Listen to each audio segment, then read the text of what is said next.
João Wesley, A Tocha Tirada do Fogo, 1703-1791.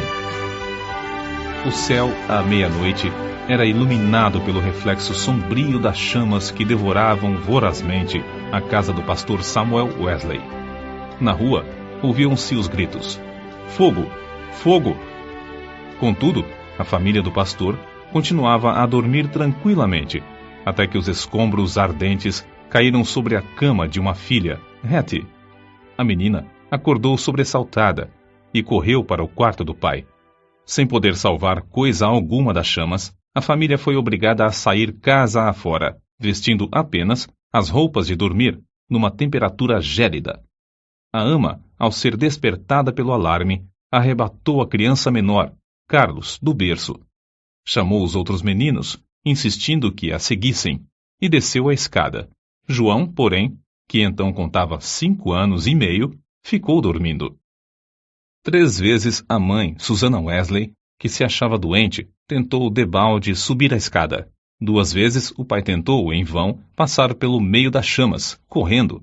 Sentindo o perigo, ajuntou a família no jardim, onde todos caíram de joelhos e suplicaram em favor da criança presa pelo fogo.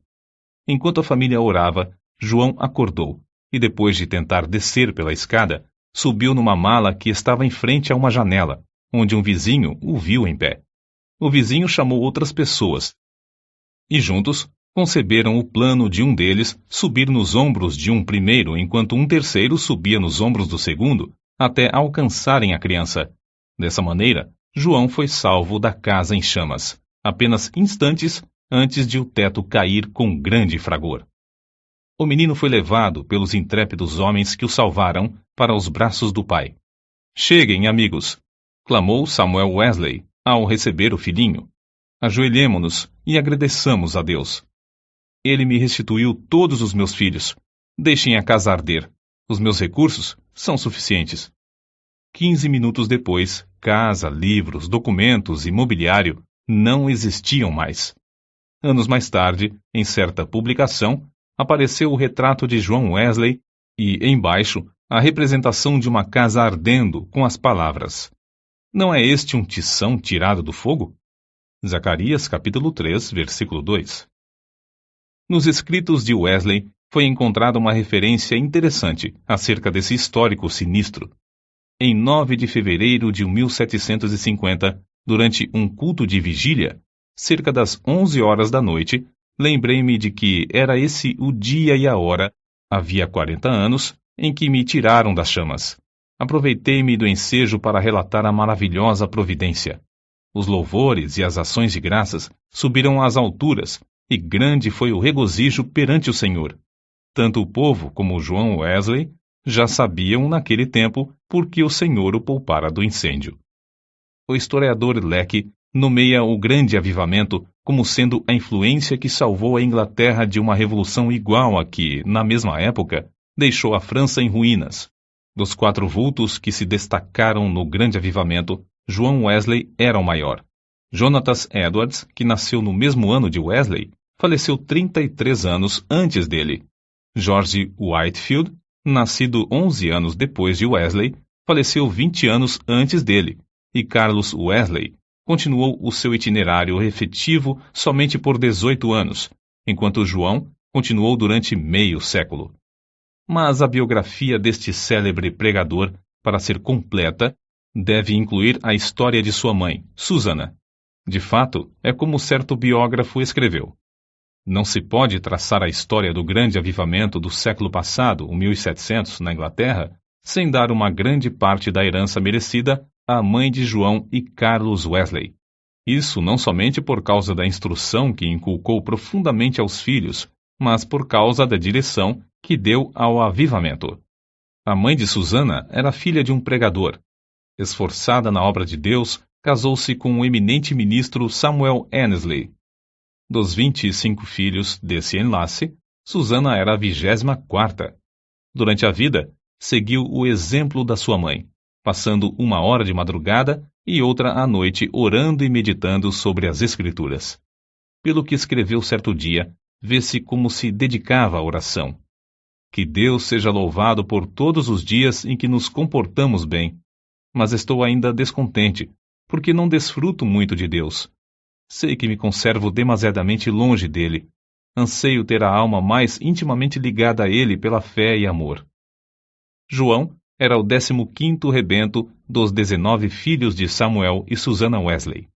O que vamos transcrever, escrito pela mãe de João, mostra como ela era fiel em ordenar a seus filhos e a sua casa depois dela. Gênesis, capítulo 18, versículo 19. Para formar a mente da criança, a primeira coisa é vencer-lhe a vontade. A obra de instruir o intelecto leva tempo e deve ser gradual, conforme a capacidade da criança. Mas o subjugar-lhe a vontade deve ser feito de uma vez, e quanto mais cedo, tanto melhor. Depois, pode-se governar a criança pela razão e piedade dos pais, até chegar o tempo de a criança poder também exercer o raciocínio.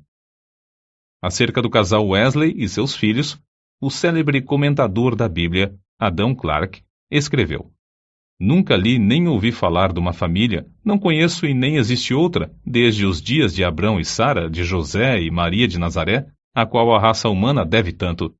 Susannah Wesley acreditava que aquele que poupa a vara aborrece a seu filho. Provérbios, capítulo 13, versículo 24. E não consentia que seus filhos chorassem em voz alta. Assim, apesar de a casa estar repleta de crianças, nunca havia tempos tristonhos nem balbúrdia no lar do pastor. Um filho jamais ganhou coisa alguma chorando na casa de Susannah Wesley.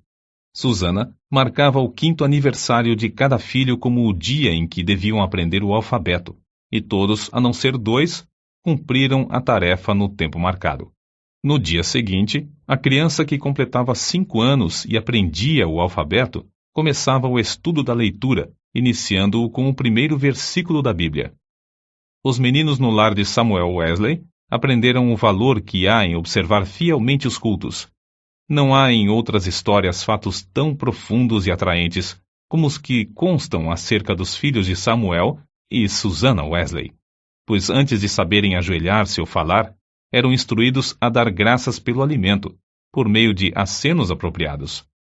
Logo que aprendiam a falar, repetiam a oração dominical de manhã e à noite, e eram ensinados também a acrescentar outros pedidos, conforme cada desejo em particular. Ao chegarem à idade própria, um dia da semana era designado a cada filho para conversar sobre as dúvidas e dificuldades. Na lista aparecem os nomes de João, para a quarta-feira, e o de Carlos, para o sábado. E para os filhos, o dia de cada um tornou-se precioso e memorável. É comovente ler o que João Wesley, 20 anos depois de sair da casa paterna, disse à sua mãe: Em muitas coisas, a senhora tem intercedido por mim e tem prevalecido. Quem sabe se agora também, na intercessão para que eu renuncie inteiramente ao mundo, terá bom êxito. Sem dúvida, será tão eficaz para corrigir o meu coração como era, então, para formar o meu caráter. Depois do espetacular livramento de João do incêndio, sua mãe, profundamente convencida de que Deus tinha grandes planos para seu filho, resolveu firmemente criá-lo para servir e ser útil na obra de Cristo. Susannah escreveu estas palavras nas suas meditações particulares: Senhor, esforçar-me-ei mais definitivamente em prol desta criança, a qual salvaste tão misericordiosamente. Procurarei transmitir-lhe fielmente ao coração os princípios da tua religião e virtude. Senhor, dá-me a graça necessária para fazer isso sincera e sabiamente, e abençoa os meus esforços com grande êxito. Ela era tão fiel em cumprir sua resolução que João foi admitido a participar da ceia do Senhor com a idade de 8 anos. Nunca se omitia o culto doméstico da programação do dia no lar de Samuel Wesley. Fosse qual fosse a ocupação dos membros da família ou dos criados, todos se reuniam para adorar a Deus. Na ausência do marido, Susannah, com o coração aceso pelo fogo dos céus, dirigia os cultos. Conta-se que, certa vez, quando ele prolongou a ausência mais do que de costume, 30 a 40 pessoas assistiram aos cultos no lar dos Wesley, e a fome pela palavra de Deus aumentou a ponto de a casa ficar repleta de vizinhos. A família do pastor Samuel Wesley vivia rodeada de pobreza, mas pela influência do Duque de Buckingham, conseguiu um lugar para João na Charterhouse, em Londres. Assim, o menino, antes de completar 11 anos, deixou a atmosfera fragrante de oração ardente para enfrentar as porfias de uma escola pública. Contudo, não cedeu ao ambiente de pecado de que estava rodeado. Conservava também as suas forças físicas, obedecendo fielmente ao conselho de seu pai, que corresse 3 vezes de madrugada ao redor do grande jardim da Charterhouse. Tomou como regra da sua vida, dali em diante, manter o vigor do corpo. Aos 80 anos, apesar de seu físico franzino, considerava coisa insignificante andar a pé 1,5 léguas para pregar. Conta-se um exemplo da influência que João exercia sobre seus colegas da Charterhouse. Certo dia, o porteiro sentiu falta dos meninos no terraço de recreio e foi achá-los em uma das salas, congregados em redor de João. Este contava-lhes histórias instrutivas, as quais atraíam-lhes mais do que o recreio. Acerca desse tempo, João Wesley escreveu: Eu participava de várias coisas que reconhecia como sendo pecado, embora não fossem escandalosas aos olhos do mundo. Contudo, continuei a ler as Escrituras e a orar de manhã e à noite. Baseava a minha salvação sobre os seguintes pontos. Primeiro, não me considerava tão perverso como o próximo. Segundo, conservava a inclinação de ser religioso. Terceiro, lia a Bíblia, assistia aos cultos e fazia oração. Depois de estudar 6 anos na Charterhouse, Wesley cursou em Oxford, tornando-se proficiente no latim, grego, hebraico e francês. Mas seu interesse principal não era o intelecto. Sobre esse assunto, ele escreveu: Comecei a reconhecer que a religião verdadeira tem a sua fonte no coração. Reservei 2 horas, todos os dias, para ficar sozinho com Deus. Participava da ceia do Senhor de 8 em 8 dias. Guardei-me de todo pecado, quer de palavras, quer de atos. Assim, na base das boas obras que praticava, eu me considerava um bom crente. João se esforçava para levantar-se diariamente às 4 horas. Por meio de anotações que registravam suas atividades cotidianas, conseguia dar conta de seu tempo para não desperdiçar um só momento. Continuou a observar esse costume até quase o último dia da sua vida. Certo dia, quando ainda jovem, assistiu a um enterro em companhia de um moço e conseguiu levá-lo a Cristo, ganhando assim a primeira alma para seu Salvador. Alguns meses depois, com a idade de 24 anos, e depois de um período de oração, foi separado para o diaconato.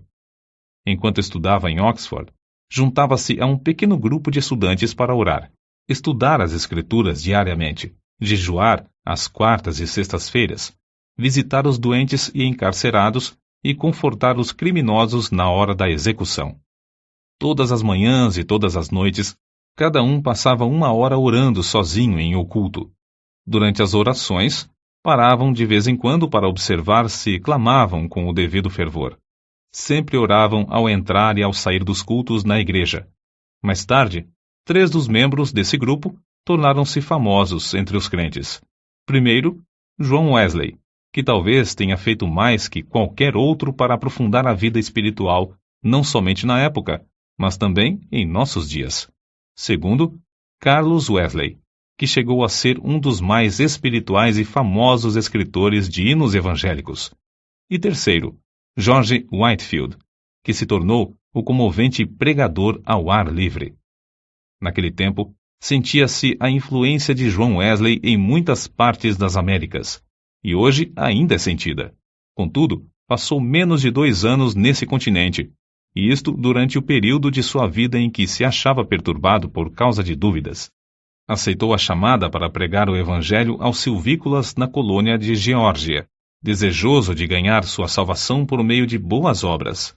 Pensou que vaidade e ostentação mundana não se encontrariam nas matas da América.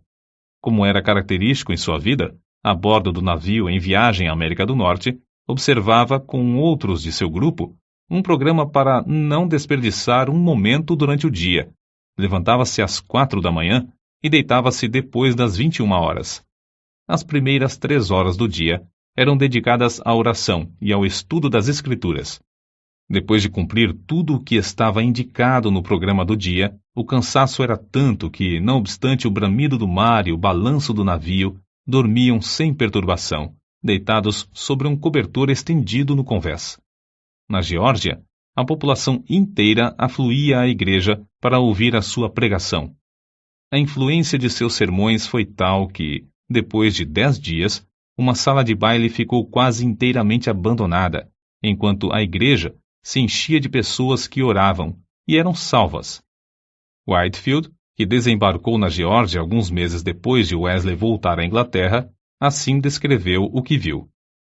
O êxito de João Wesley na América é indizível.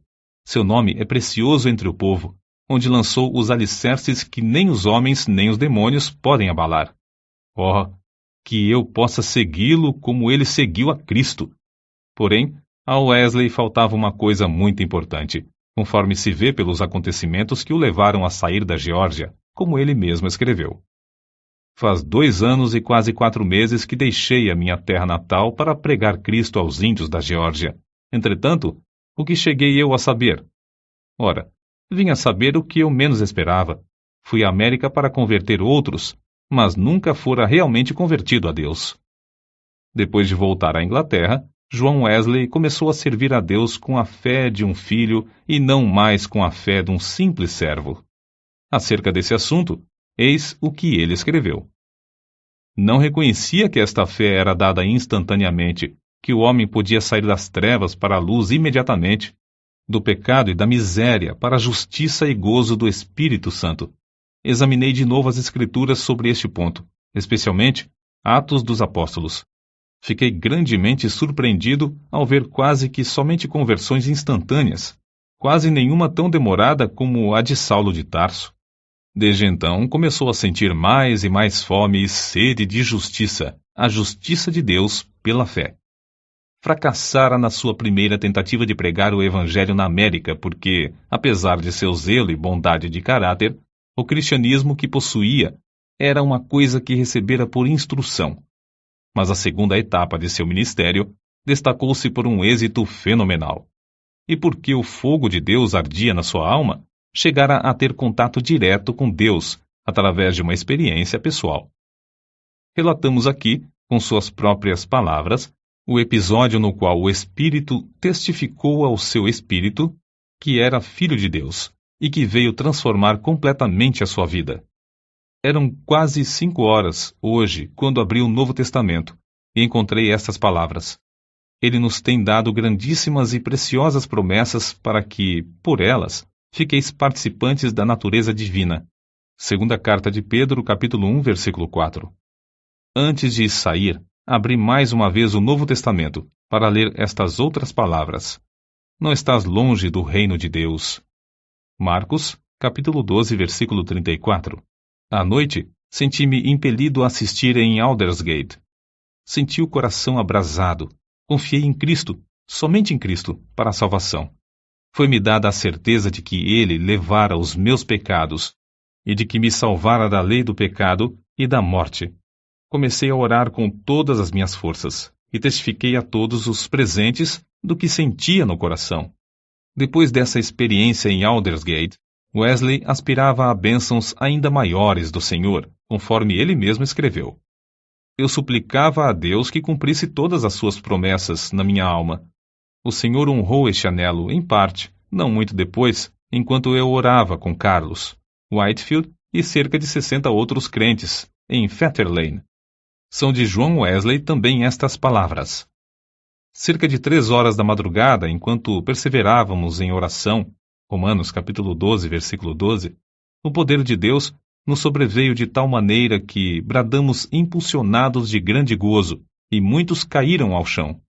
A seguir, ao passar um pouco o temor e a surpresa que sentimos na presença da majestade divina, rompemos em uma só voz. Louvamos-te, ó Deus! Aceitamos-te como Senhor. Essa unção do Espírito Santo dilatou grandemente os horizontes espirituais de Wesley. O seu ministério tornou-se excepcionalmente frutuoso. e ele trabalhou ininterruptamente durante 54 anos, com o coração abrasado pelo amor divino. Um pastor prega, em média, 100 vezes por ano, mas João Wesley pregou cerca de 780 vezes por ano, durante 54 anos. Esse homenzinho de apenas 1,66 m de altura e pesando menos de 60 quilos, dirigia-se a grandes multidões e sob as maiores provações. Quando as igrejas lhe fecharam as portas, levantou-se para pregar ao ar livre. Embora enfrentasse a apatia espiritual quase geral dos crentes, a par de uma onda de devassidão e crimes no país inteiro, multidões de 5.000 a 20.000 afluíam para ouvir seus sermões. Tornou-se comum, nesses cultos, os pregadores acharem-se tão angustiados que gritavam e gemiam. Se materialistas célebres, tais como Voltaire e Thomas Paine, gritaram de convicção ao se encontrarem com Deus no leito de morte, não é de admirar que centenas de pecadores gemessem, gritassem e caíssem ao chão como mortos, quando o Espírito Santo os levava a sentir a presença de Deus. Multidões de perdidos, assim, tornavam-se novas criaturas em Cristo Jesus nos cultos de João Wesley.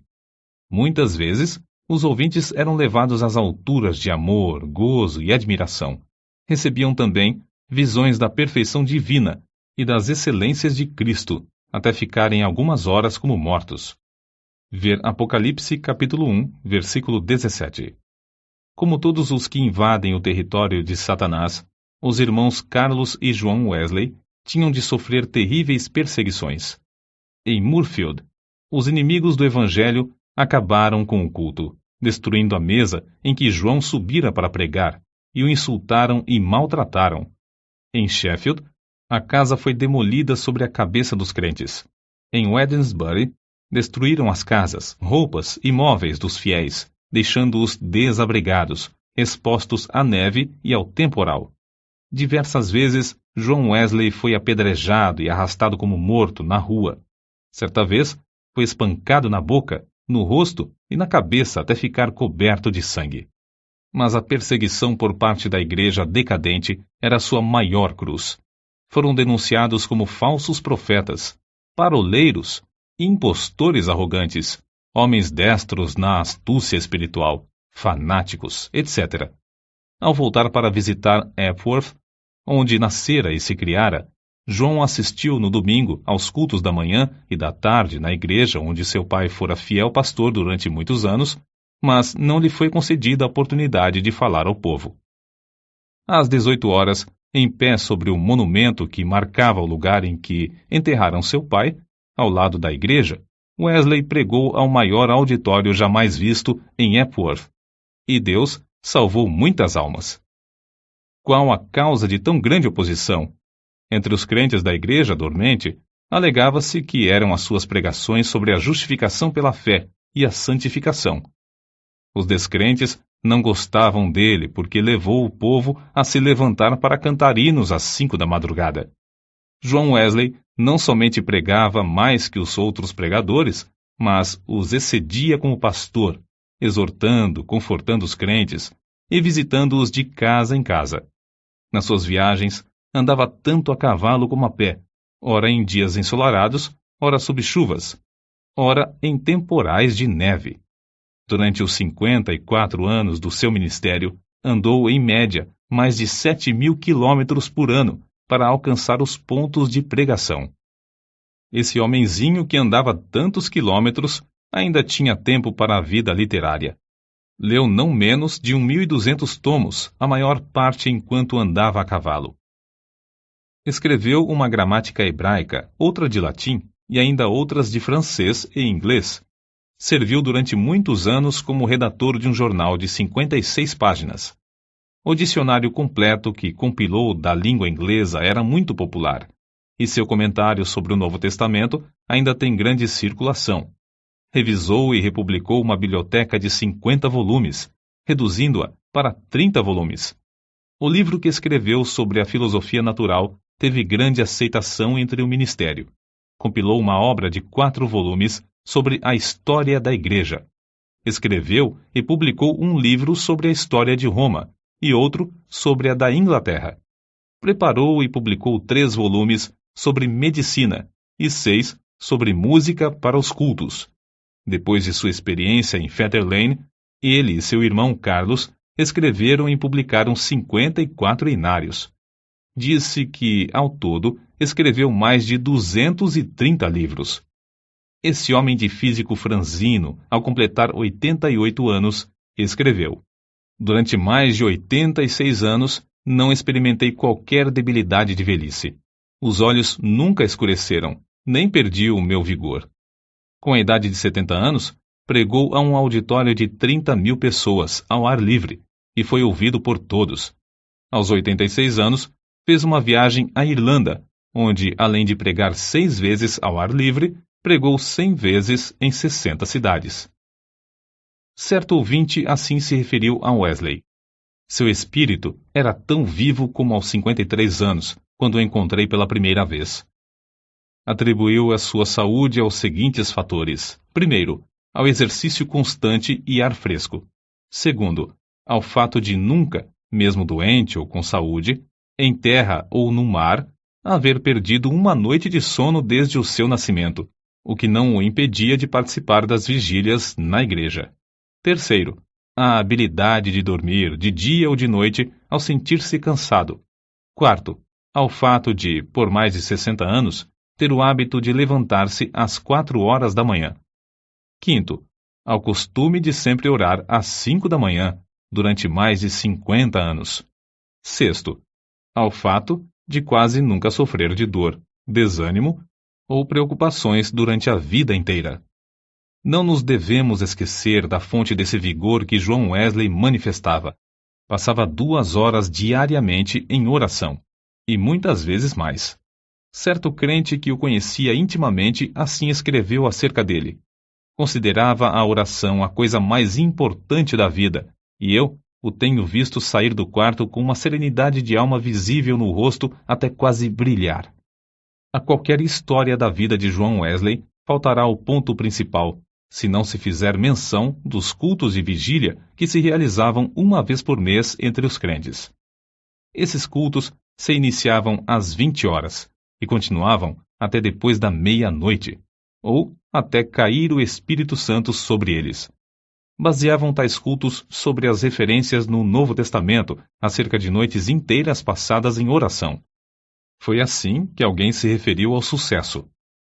Explica-se o poder de Wesley pelo fato de ele ser homo unius libri, isto é, um homem de um livro, e esse livro é a Bíblia. Pouco antes da sua morte, escreveu: Hoje passamos o dia em jejum e oração para que Deus alargasse a sua obra. Só encerramos depois de uma noite de vigília, na qual o coração de muitos irmãos foi grandemente confortado. No diário de John Wesley, há diversas anotações sobre oração e jejum. Entre outras coisas, ele escreveu o seguinte: Enquanto cursava em Oxford, jejuávamos às quartas e às sextas-feiras, como faziam os crentes primitivos em todos os lugares. Escreveu Epifânio: Quem não sabe que o jejum das quartas e das sextas-feiras é observado pelos crentes do mundo inteiro? Não sei por que eles guardavam esses 2 dias, mas é boa a regra.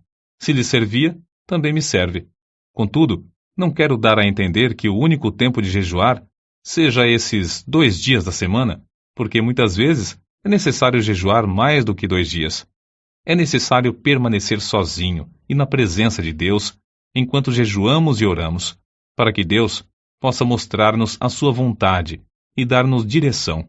Nos dias de jejum, devemos afastar-nos o mais possível de todo o serviço, de fazer visitas e das diversões, apesar de essas coisas serem lícitas em outras ocasiões. Seu gozo em pregar ao ar livre não diminuiu na velhice. Em 7 de outubro de 1790, pregou pela última vez fora de casa sobre o texto: O reino de Deus está próximo. Arrependei-vos e crede no Evangelho. Consta em sua biografia que a palavra manifestou-se com grande poder e as lágrimas do povo corriam em torrentes. Um por um, seus fiéis companheiros de luta, inclusive sua esposa, foram chamados para o descanso, mas John Wesley continuava a trabalhar. Com a idade de 85 anos, seu irmão Carlos foi chamado pelo Senhor. e João sentou-se perante a multidão, cobrindo o rosto com as mãos, para esconder as lágrimas que lhe corriam pelas faces. Seu irmão, a quem amara tanto durante tão longo tempo, havia partido, e ele, agora, tinha de trabalhar sozinho. Em 2 de março de 1791, com a idade de quase 88 anos, completou a sua carreira terrestre. Durante toda a noite anterior, não cessaram em seus lábios o louvor e a adoração, pronunciando estas palavras: As nuvens destilam a gordura. Sua alma saltou de alegria com a antecipação das glórias do lar eterno e exclamou: O melhor de tudo é que Deus está conosco. Então, levantando a mão, como se fosse o sinal da vitória, novamente repetiu: O melhor de tudo é que Deus está conosco. Às 10 horas da manhã, enquanto os crentes rodeavam o leito em oração, ele disse: Adeus. E assim passou para a presença do Senhor. Um crente que assistiu à sua morte assim relatou o ato: A presença divina pairava sobre todos nós. Não existem palavras para descrever o que vimos no seu semblante.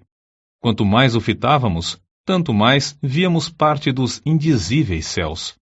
Calcula-se que 10.000 pessoas passaram em desfile diante do ataúde para ver o rosto que ainda retinha um sorriso celestial.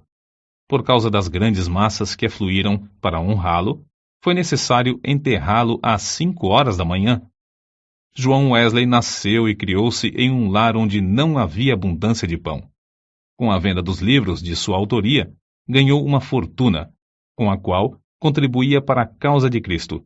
Ao falecer, deixou no mundo 2 colheres, uma chaleira de prata, um casaco velho e dezenas de milhares de almas, salvas em épocas de grande decadência espiritual. Em Epworth, a tocha foi arrebatada do fogo. Em Aldersgate e Fetter Lane, começou a arder intensamente e continua a iluminar milhões de almas no mundo inteiro.